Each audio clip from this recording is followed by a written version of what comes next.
The King's Avatar, Chapter 2, Area 3, Number 47. Jeff, who do you think you are? Letting him retire is for his sake. What else can he do? Right. As tactful as he is, he would think to blame the club for retiring him. He wouldn't. Yechu and Sumuchang left. Everyone else in the conference room suddenly recovered and began mocking him again. But Xinxiang's expression was mixed. He did not participate and moved closer to the manager instead. I don't understand. How could he have accepted these conditions? He had no other choice but to accept, the manager said. Why? Because he can't pay the penalty fee, the manager said. How can that be? Xinxiang was stunned. Yechu had worked hard as a professional gamer for 7 years and was also at the peak. Even if he had refused all business-related matters, his salary shouldn't have been so low that he wouldn't be able to pay the penalty fee. You weren't in that generation, so you wouldn't know. In the Alliance's initial stages, the Alliance Pro players were nowhere near as impressive as now. At that time, the pro players that had been fired ended up in terrible situations, since most of their youth has been used up on gaming. But none of them were skilled enough, as the most of them fell into dire financial straits. Yechu was that era's genius, and we relied on his achievements to get where we are today. But he had a lot of friends like that. So what you're saying is that most of his assets were given to those friends? Xinxiang's eyes widened. Right. Then, if he needed the money, why would he refuse to accept business activities? No one knows the reason for this. You don't have any guesses? It might have something to do with his family, the manager said. Huh? No one knows anything about his family. He also never talks about them. It's very strange, which is why I suspect it, the manager said. This person has a lot of stories. Xinxiang lifted up the one autumn leaf card that Yechu gave him. He knew that Yechu had made this account long before the professional alliance has been created. Used all the way up until now, this card was one of the Glory's oldest accounts. Okay, let's not talk about him anymore. The boss is busy today and can't come, but he gave me this bottle of aged red wine from his collection just for your welcoming. Haha, thank you very much. With me, excellent air will shine once again. Yechu left. Sumuchang stood in front of the club's entrance. She stood like this until Yechu disappeared into the distance. He repeatedly turned around to wave his hand. Tears had already begun streaming down Sumuchang's cheeks long ago. Without saying too much, Yechu said a total of 8 words. "I'll rest a year and then come back." Sumuchang did not say another word. She only nodded her head and again. She was no longer that innocent young girl and had already assumed a lot of responsibilities alone. Snowflakes floated in the air. The winter was very cold. Snowing? When Yechu left the club, he hadn't thought of his next step. Having grown accustomed to a lifestyle for so many years, he had not yet adapted to the sudden change yet. He wanted to walk along like this until his thoughts cleared. Who knew that the weather wouldn't give him this opportunity? At this moment, snow began to fall more and more fell as the time went on. Flying snowflakes quickly hit him, wetting his shoulders. Icicles also formed on his head. If he didn't take shelter, he would surely die. Yechu looked around left and right and saw an internet cafe along the road. The lights were still brightly lit this late at night, and he dashed towards it at once. The internet cafe was nice and warm. Yechu burst in and shook the snowflakes off his body and went up to the reception desk. Area 3, number 47. The young lady at the reception desk informed him of an open computer. She soon handed over an ID card to boot up the computer, only to see that he had already left. The young lady didn't fuss over it. This type of matter evidently happened quite often. She silently put away the ID card, knowing that he would have to come back to get it. Area 3, number 47. Yechu followed the signs, searching. This internet cafe wasn't small. There were many computers, and there was even a second floor. Area 3, Area 3. Yechu saw the area number on the ceiling. It looked like he didn't need to go up the second floor after all. Once he counted to number 47, Yechu became startled. The station had already been taken by a woman. Moreover, she was playing Glory. She was currently in the arena dueling. Her fierce movements caused the ponytail bunched up high on her head to sway. Facing towards her, he saw her controlling a launcher. Yechu blanked. He almost thought that Sumu-chan was sitting there, but he quickly realized it wasn't her. Sumu-chan was always gentle and serene. Even during an intense PK confrontation, she always held a smile.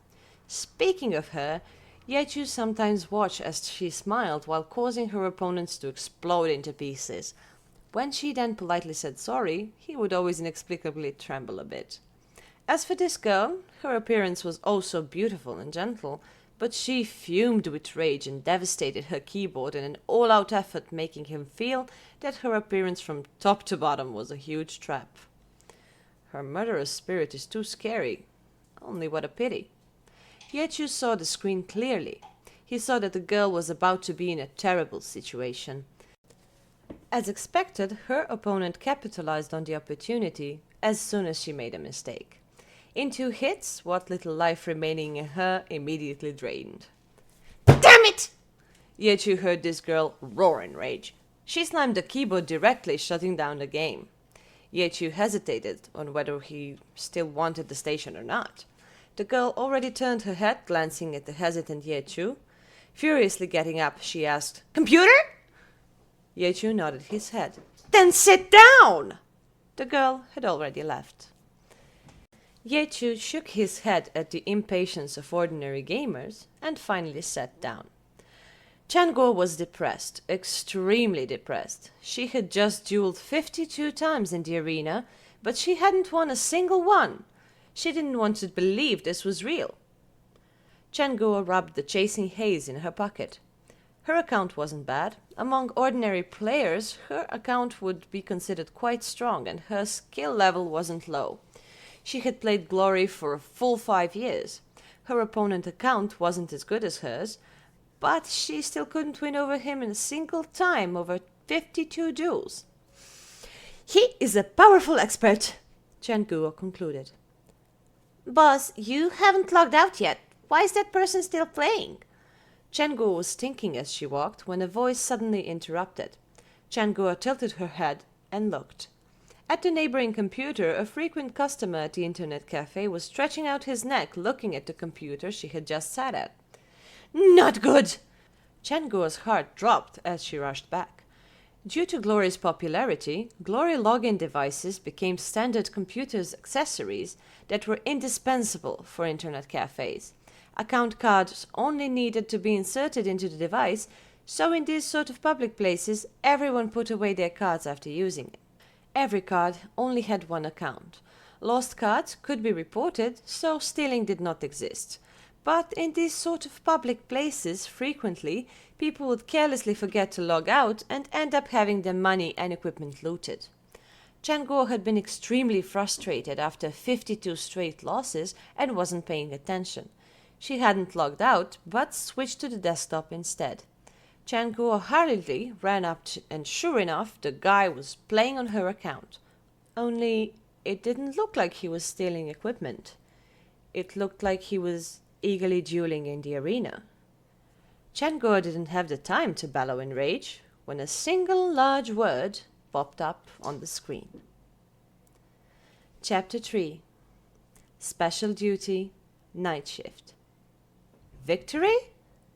Changuo was dumbfounded for a moment. The word that flashed on the screen, Glory, was the arena's victory symbol, meaning KO.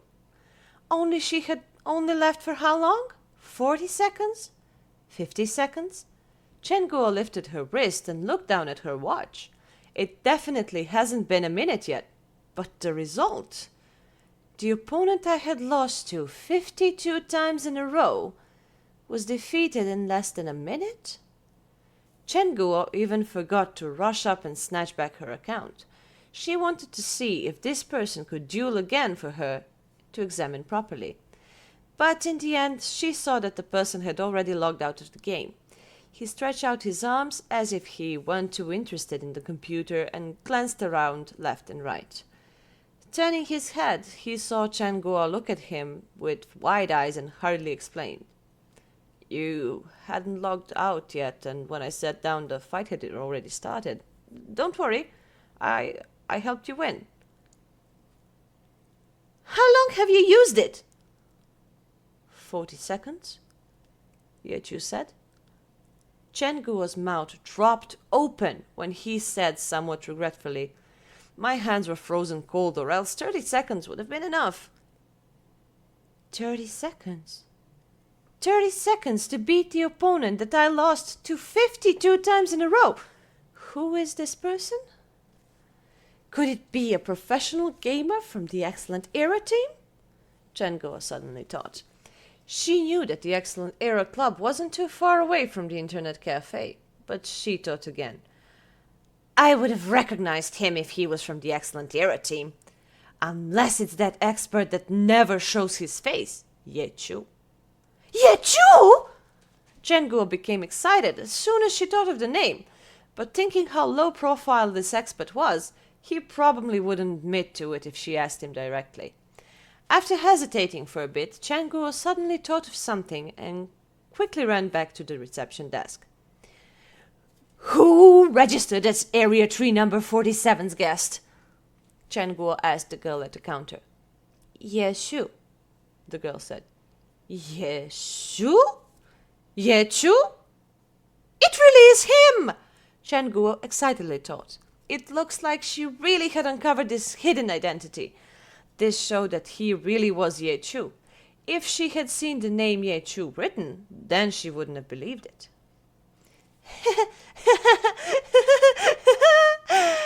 Chen Guo's laugh could only be called sinister.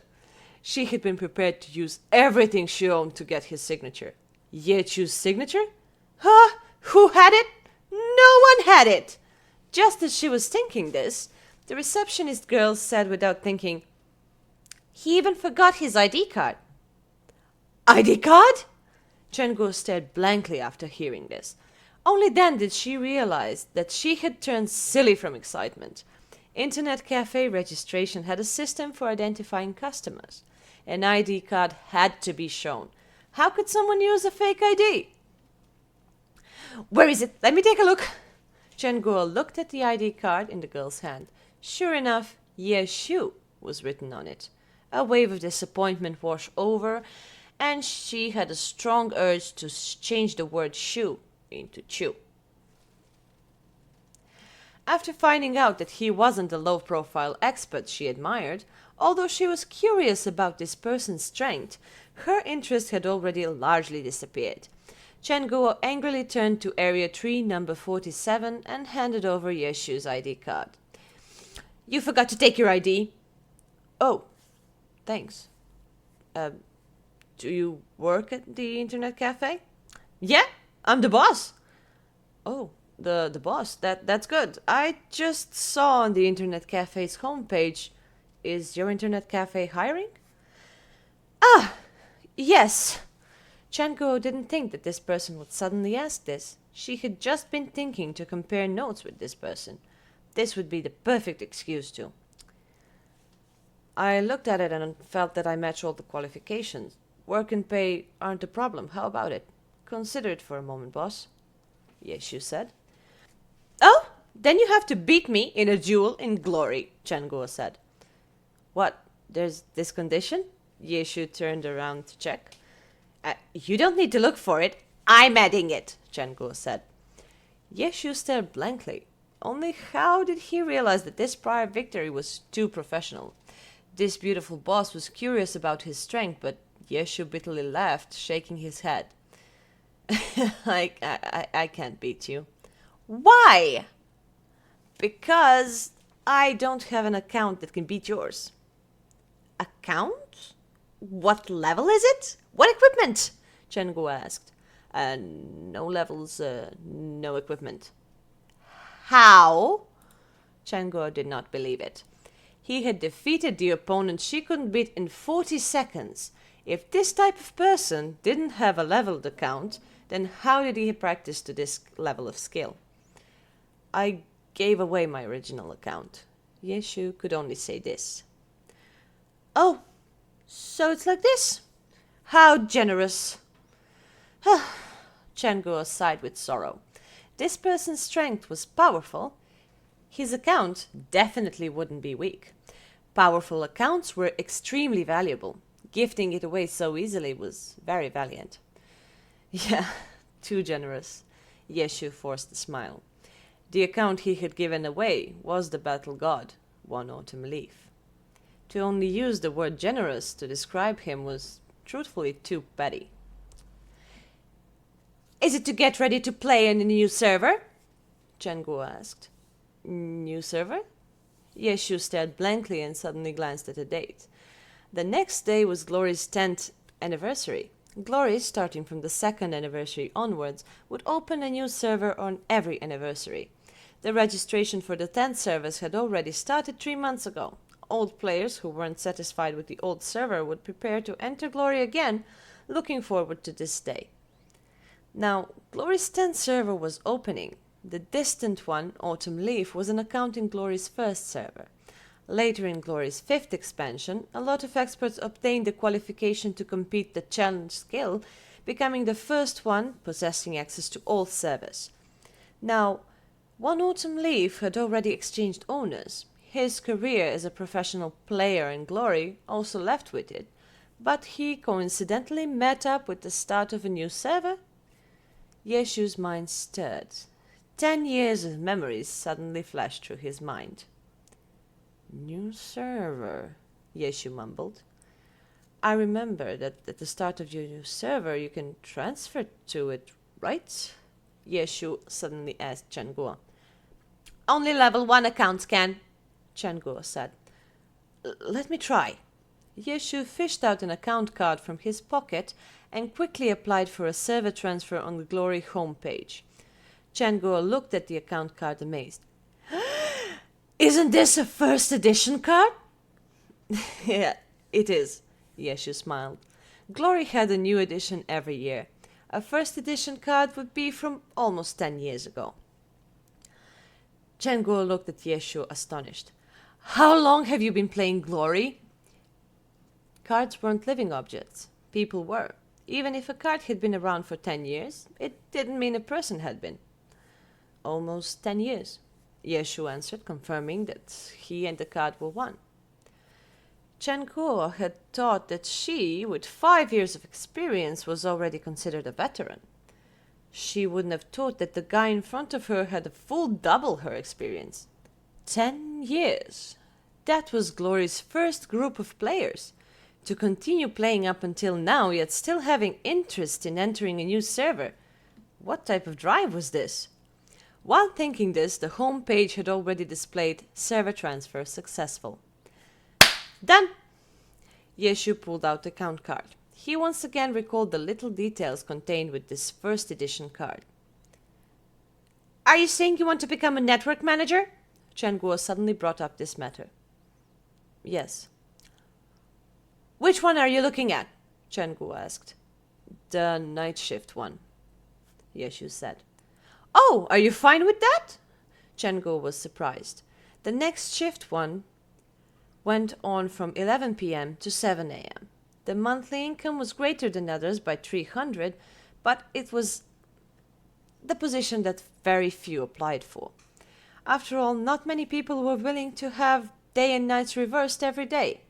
As a result, everyone had to take turns completing the task. If there truly was someone who took on the special night shift task, then everyone would be relieved. No problem, no problem. I like working at night, Yeshu said. Changuo carefully sized up this person in front of her. His hair looked as if it hadn't been taken care of in at least half a month. His face didn't look too healthy. Although it was white and clear, it was sort of sickly pale. His 2 eyes gazed at her listlessly. She had seen this appearance many times. The youths that frequently visited her internet cafe often looked like this. The guy in front of her didn't look too young, but was unexpectedly also so dejected and disdained. Disdained was disdained. As long as he wanted to be a full-night cat, then Chen Guo would welcome him. What's more, she was also curious about the strength of this person with 10 years of gaming experience. She clapped her hands on the spot. Okay, then you're hired. Thank you very much, boss. Look at the terms carefully. It'll be in accordance with those, Chen Guo said. No problem. Then good. Come with me. Chen Guo handled matters crisply. After hiring Yeshu, she immediately ordered him as an employee to tidy up a pile of keyboards and move them to the second floor for storage. Chen Guo's internet cafe was called Happy Internet Club, considered a fairly high-class internet cafe. There were 2 floors and over 1,000 computers. The second floor was somewhat small, but it was clearly luxurious, a high-class area. And the inside was a paradise hiding 2 small inner rooms and storage room. Yeshu busily moved keyboards up and down, having already inspected the small room. The recruitment page wrote, "Food and shelter included." Yeshu had just left the club and hadn't yet thought of the next step. Food and shelter. These sort of conditions would give him time to settle down and think about what to do next. Only then did he feel interested in taking a position at the internet cafe. At first glance, this small room was probably the shelter. Although the decoration was simple, it was clean and tidy. Yeshu was very satisfied with it. He continued pondering as he arranged the keyboards that he brought up. Good. That's where you'll be sleeping. Seeing that Yeshu has finished the work, she pointed towards the small bed crammed into the storage room. What? Yeshu stared blankly. He imagined that he would be sleeping in that bright and clean room. Even the drawing room sofa would be good. Here, Yeshu lifted his head to look. On the west wall of the small storage room was a tiny window that directly faced the street lights. When the storage room lights were closed, dusky light immediately shone through tiny window as if it were haunted. It's a little lacking. Just put up with it for now. In reality, my internet cafe isn't lacking people. With you, we don't have too many. Without you, we don't have too few. The recruitment flyers you saw are fairly old, Chen Guo said. Oh, so it's like that. No problem, no problem. This is pretty good, Yeshu declared at once. His approving attitude made Chen Guo very apologetic. The small storage room truly wasn't a place for living. In your free time, you can go on the computers and play. It's not a problem. Employees don't have to pay, Chen Guo said. Boss, you're also very generous. As if I cared about a single computer among 1,000. How is the flow of customers ordinarily? Yeshu asked. Not bad. Enough for me to be satisfied, Chen Guo said. Of course, there won't be as many in the night shift. Most of them are students from the nearby university pulling all-nighters. There's really not much to say. You'll see when it's time. Got it. In order for you to adapt to the workplace, how about starting today? I also want to observe and see your ability to work at night, Chen Guo said. No problem. My energy is at full capacity. Yeshu gave her the 2 big thumbs up, showing that working all night was his specialty. Okay then, let's go down. I'll treat you to a midnight snack, Chen Guo said. Oh, to eat what? There's not much at this time. There should be a small restaurant nearby that hasn't closed yet. Go look and buy a few dishes to bring back. I don't eat celery, Chen Guo said as she fished out $200 from her pocket and slipped them to Yeshu. It's snowing though. It's just across the road. How much snow would you get on you? Hurry up, hurry up. Yeshu had no other choice. He crossed the road and bought a few midnight snacks. He had just been hired but had already been ordered in a quick succession. But he wasn't feeling depressed at all. After speaking with her only for a bit, they were no longer strangers. This sort of natural friendliness made him feel comfortable. Yeshu suddenly realized, even after all this, he had never asked for his boss's name.